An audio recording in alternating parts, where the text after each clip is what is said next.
Such a kind introduction. Thank you. I think we're going to start actually with the video, and then I'll say a few words. So maybe we'll start there.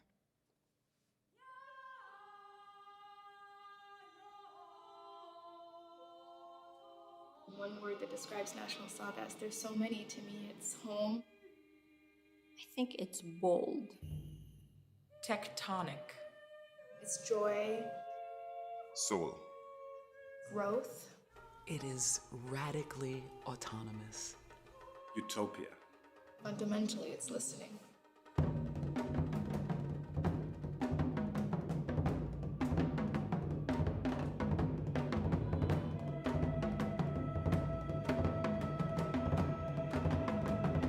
Something about being here because it's new from the ground up. To feel somehow that there's this home. Gives me the feeling like if I lick the wall, it's just going to be there forever. We're like marking it. We're like tagging it. If I'm not stating it too broadly, it's making me a better artist. I keep learning how important it is to have time and to have a home in which to make new work. I want to figure out how to help people know that all music is their music and that this is their home.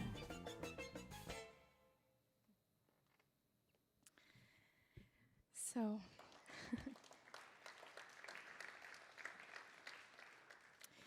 after a long and arduous journey, a young Japanese man arrived deep in a forest where the teacher of his choice was living in a small house he had made. When the student arrived, the teacher was sweeping up fallen leaves. Greeting his master, the young man received no greeting in return, and to all his questions, there were no answers. Realizing there was nothing he could do to get the teacher's attention, the student went to another part of the same forest and built himself a house. Years later, when he was sweeping up fallen leaves, he was enlightened. He then dropped everything, ran through the forest to his teacher, and said, "Thank you."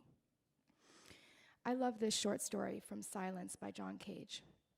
When I was graduating Juilliard, now 16 years ago, this message of self-initiative was tucked into my back pocket as I leapt into the unknown. I had learned so much about my practice while there, but now it was time to canonize my approach to life and the methodologies for my craft. I became my best teacher. I now tell the artists I mentor that they are the artists of the future. They live in a time when making their own path is celebrated and that it is possible to not sacrifice the full spectrum of their lives.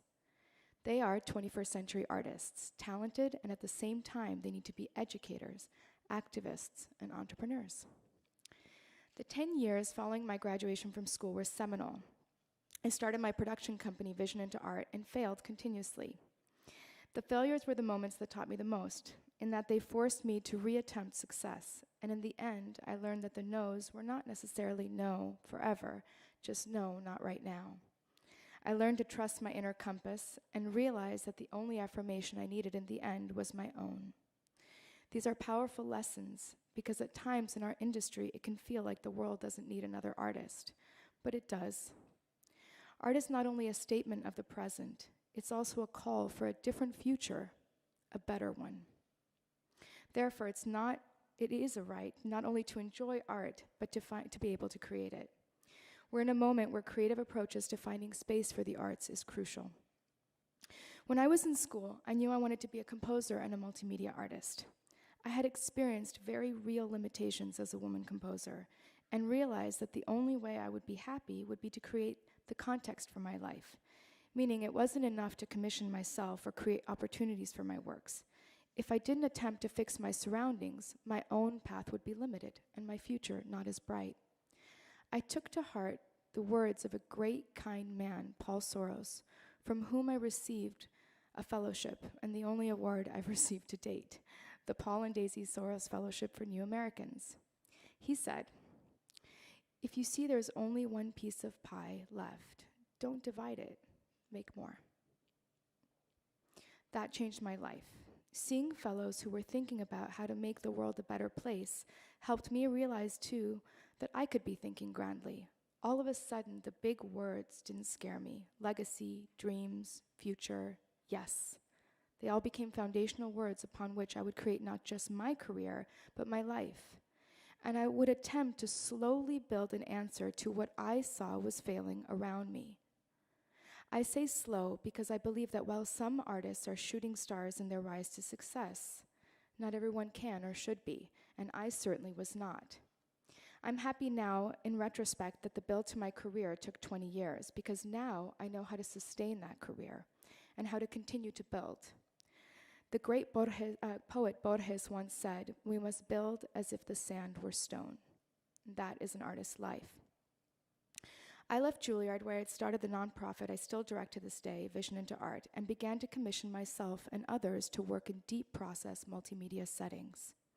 My time at Juilliard allowed me to test out aspects of VIA in a safe place, and I always advise artists starting organizations to use their time at school to also practice how they will run their organization. Additionally, school is the place where you begin to create your web of contacts. Service organizations, presenters, thought leaders, foundation leaders, all are typically within your access when you ask for introductions, and school is the time to plant seeds. In VIA, I planted seeds for what eventually would inform many of my choices with my current space. The work was deep process. It was learning in cyclical ways from specialists in other disciplines. Trained and untrained artists worked together, and the work often had an activist bent. Many of the artists I still work with today I met in my early 20s. We worked in basement churches, free office space given to us by Richard Kessler, who at the time was at the American Music Center, and downtown theaters on Monday nights at 11 p.m. I'll never forget the joy when composer Nico Muley and I were told that we could use a theater for free at 11 p.m. We had to give them all of our ticket proceeds, but it was free. We called it 11 Works of Art at 11 p.m., and we learned about flow, how to create works back to back, and mostly we had a great time. We also sold no tickets and soon realized there was a reason for why theaters are dark on Monday night. I worked as a waitress to support myself, and I was a terrible waitress. I slowly built an advisory board and a board of believers, and it took 10 years. One person led to another person and to another. Cultivation was key. And those were my 20s. There were 10 years of hard work, no money, and little payback. I learned that my tenacity was perhaps my best asset. And what makes you happy fundamentally doesn't always make you happy every day. I learned not to make decisions when tired, and also to trust that if I listened hard enough to my inner compass, I had the answers for both artistic questions and life questions. I made little money, I fell in love, I started a family, I didn't write enough, I built my nonprofit, I built a community, I learned that collectives didn't work, and in retrospect, I learned more about what did not work than what did. I began to see more standard opportunities arise in my early 30s, and there I learned more lessons. Often I get asked now, what were some of your biggest failures? And I'll tell you just one. I had written my first opera, Oceanic Verses, and had the great opportunity to have it performed at New York City Opera's Vox series. I put to play many of the things that interested me. An untrained singer and improviser with a 4-octave range, 2 superb classical singers, a folk singer from southern Italy who had never sung with an orchestra. Having been raised on a Mexican border town after coming from Italy to Arizona at a young age, I've always been intrigued by the rub of people and things that seemingly don't belong together, and the synergy that emerges. The piece was not truly an opera. I learned later that, in fact, what you call things is very important. But it had operatic moments, and when it was done, that 1,000-person audience leapt to its feet.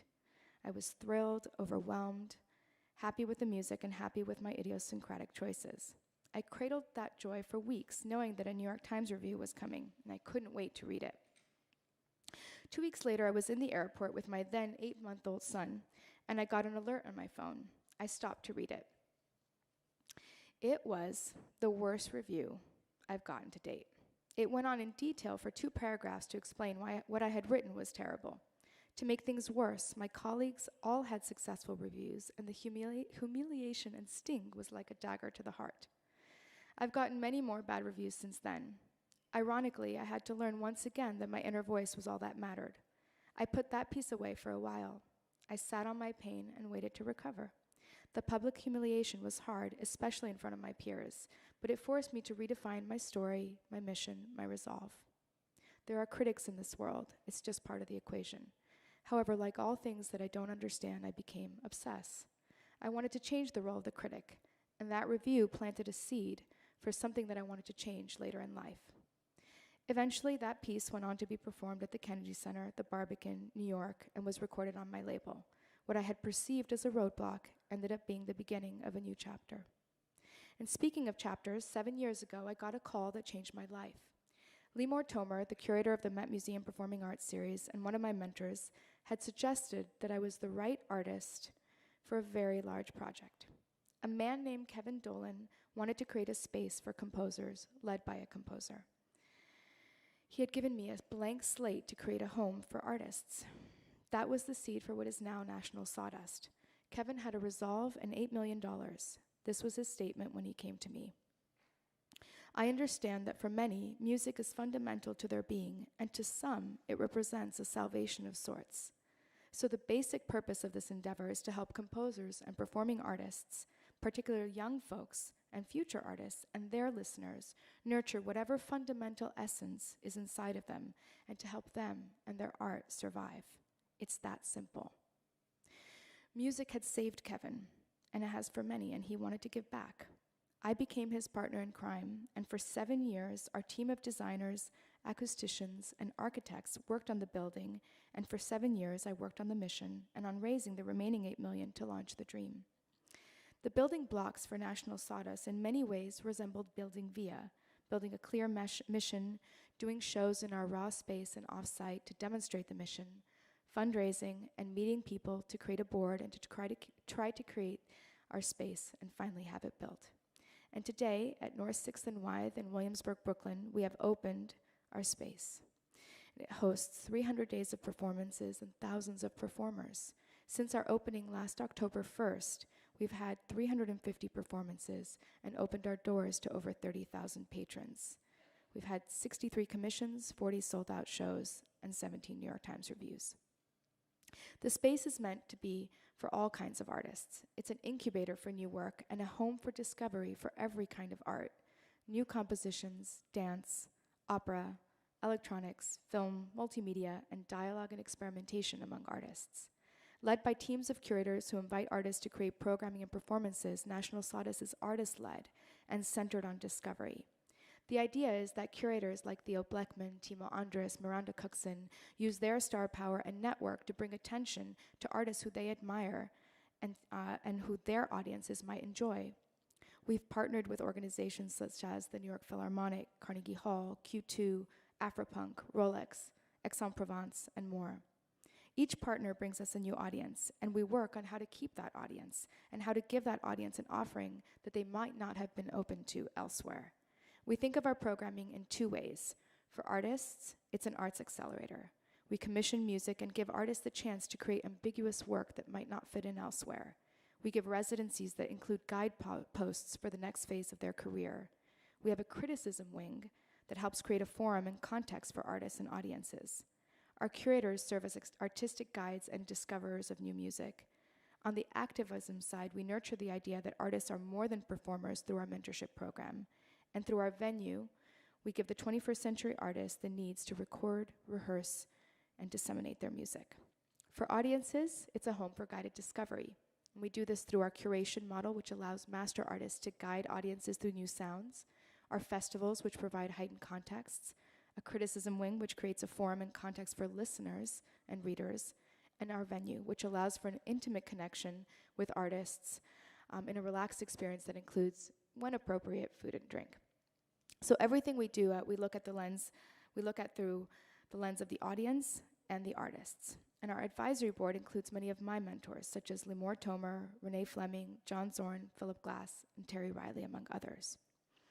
So I want to talk for a moment about mentors. I didn't have traditional ones in that they weren't my teachers at school, but they laid many of my stepping stones. Limor Tomer and Rachel Chenoff were two amazing curators in New York City who gave me my first opportunities and residencies and showed me how women can help women and how discovery was the true DNA of New York City. Rachel recently presented my work, The Hubble Cantata, at Celebrate Brooklyn, which was a virtual reality opera that played to 6,000 people in Prospect Park this summer. And Limor Tomer recently brought The Colorado, which is an eco-cantata with Roomful of Teeth, Jeff Ziegler, and Glenn Kochi to the Met Museum this spring. My first composition mentor was John Zorn. John put me on his record label when I had no opportunities and inspired me to start our own. Via Records now has over 8 releases, and it has a home at National Sawdust. This month, we're presenting John's Bagatelle Marathon, which is a 10-hour concert. And the idea is that the giving has to go both ways. Philip Glass came to one of my early shows and open-heartedly told me to focus on myself, and that until I wasn't strong enough, I could not cart around a community. That was the moment I changed Vision into Art from a collective to a production company, and also learned that in order to serve my music best and the artist community best, I needed to take time and slowly build a plan. And finally, Mickey Strauss, my first donor, who supported each work with passion until he passed last year, and taught me that nurturing an authentic community of artists, listeners, and supporters is the key to starting your own path. These friendships are important and have been seminal for me. I learned that everyone you meet along your path to success is not merely a contact, but a window into a new perspective or world. People are attracted to honesty. I've learned that authenticity, generosity, and openness needs to be at the core of all outreach. As community was important to nurturing my own evolution as an artist and collaborator, National Sawdust is about artists and the artist community, and it serves the 21st century artist, one who is part entrepreneur, part activist, and part educator. It also serves the arts community by giving them performance opportunities and resources to rehearse, record, broadcast, stream, and distribute their music. What is important to me is to create a bridge from emerging life to professional life, because it's what I saw was truly missing in my 20s. We seek and nurture new talent with artistic integrity and help emerging artists refine their work and strategize to build their careers. We receive solicitations daily and do a monthly listening session with our entire team. We invite artists to work with our team and perform in this space when we are interested in them, before we give them full residencies. Each artist is different, and we want to make sure that what we have to offer benefits each right artist to the fullest. Once in this space, each artist is given free rein to create and produce their work, and that freedom is essential.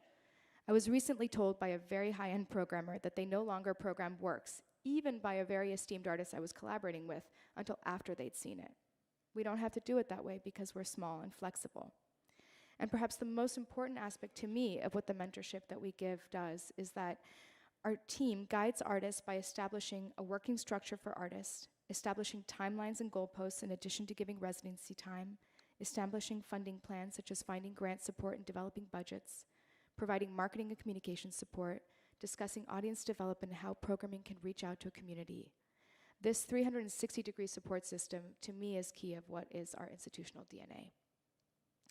So thinking back to planting seeds after my first review, at long last, one of our newest initiatives, and one that I'm most excited by, is our online publication called The Log, which is heralded by Steve Smith, who was a veteran critic of the New York Times and the Boston Globe. In Steve's words, at a time when the traditional mass media faces severe challenges merely in order to survive, ones we'd barely begun to conceive of even a few years ago, new ventures and venues have begun to rise up to address cutbacks everywhere. And continuing to covering the arts and artists on a granular level becomes more and more difficult.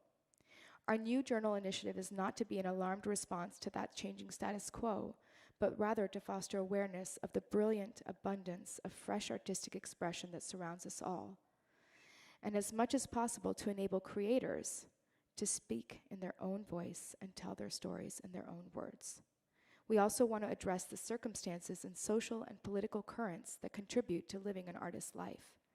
And because constructive criticism is helpful and a necessary part of any artist's creative life, we find ways to integrate thoughtful responses into the conversation with the knowledge that the critical discourse is precisely that, a conversation. A very well-established composer who shall remain unknown wrote to us the following week after we launched, "I have just read your thoughtful review of my recent piece in your new online journal, and while I can see that you struggled with aspects of the piece, I was so thankful that you engaged with it on its own terms."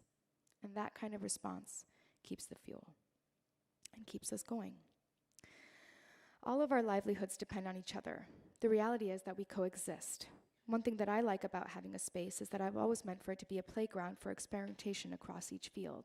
And for the log, it's our place to wrestle with what kind of role criticism has today. How do we get people to read about the work we're doing and to come and see it? What works? What doesn't work?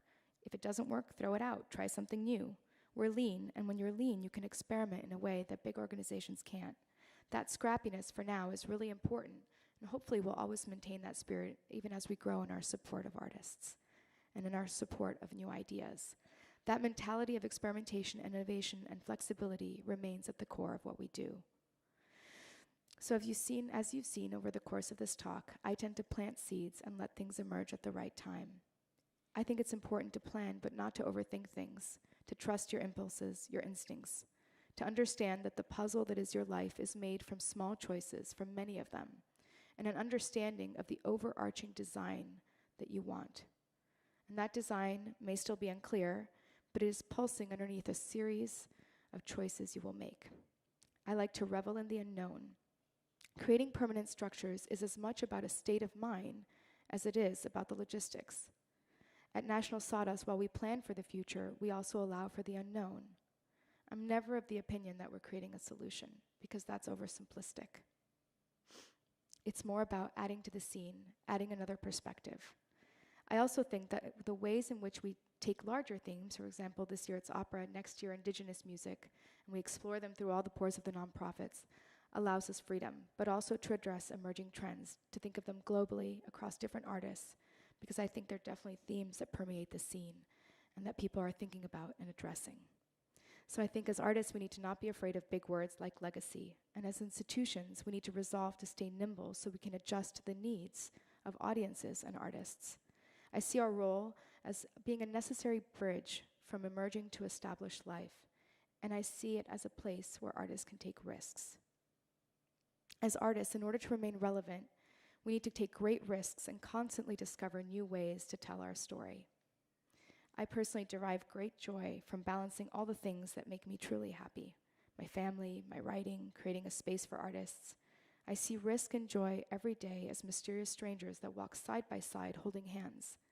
They illuminate in me the difficult contradictions of being an artist, the resolve to find my happiness and my musical voice, and build it in context of the larger question of how we find space for art in everyday life and how we build context for our own lives. Thank you very much for having me, and I'm thrilled to be here at Eastman for this very important day. Thank you so much.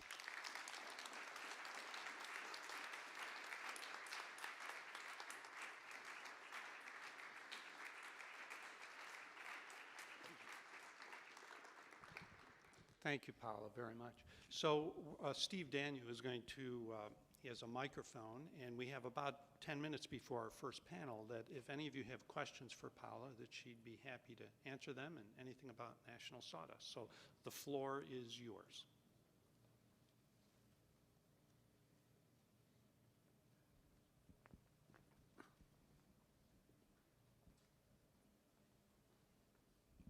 Hi. Hi.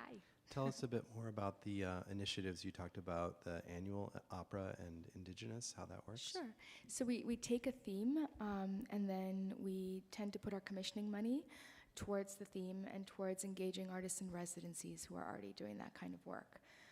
So for example, this year we're producing 10 operas, 2 of them that are commissioned, one of them that's happening this weekend while I'm here, which is an opera by Vasco Mendoza, who's a protege of Kaya Sarayaho and part of the Rolex initiative.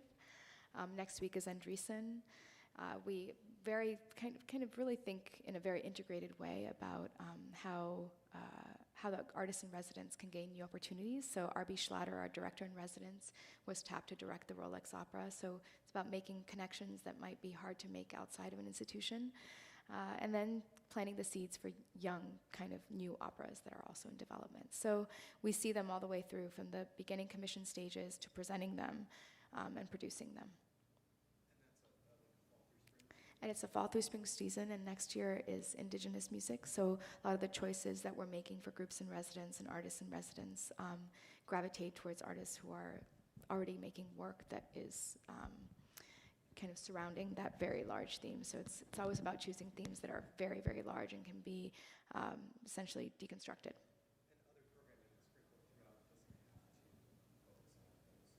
No, exactly. So that theme is kind of the overarching theme, and then within that, all the curators and artists in residence are curating shows and essentially building the body of work that they want to build. Yeah.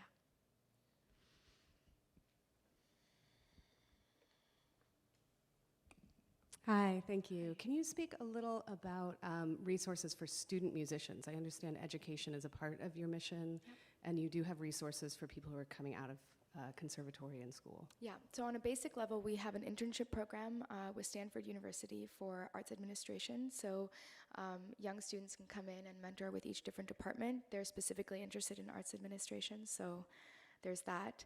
We're developing a new program that is with the Juilliard School that's for young artists to come and create shows. So it's like from the ground up, how do you kind of create, produce, and sell a show? So that's another way.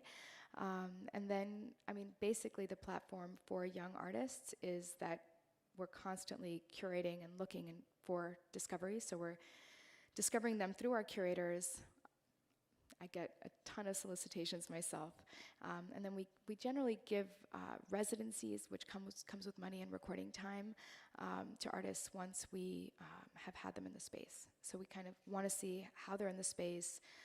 Are they thinking about audiences? And then they really go through this kind of 360-degree mentoring plan, which is really about how do you bridge, you know, emerging to professional life.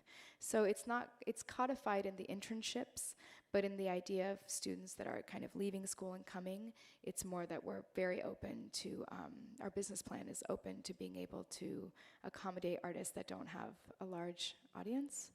And we balance that by, obviously, because ticket sales are part of the business plan, we balance it by trying to find good curatorial partnerships. For example, once, a later show that sells a lot of tickets, so the first show, which is a discovery, might sell 10.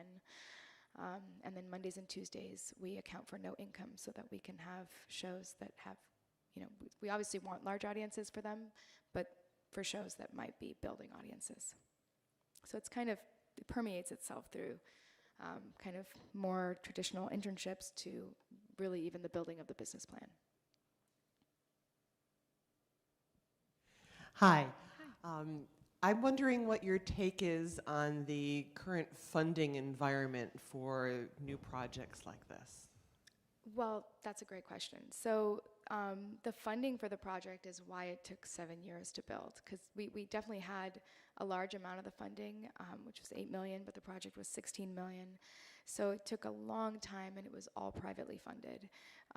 What I found with foundations was just, rightfully so, there's a lot of other things that are tried and tested, and this was not tried and tested.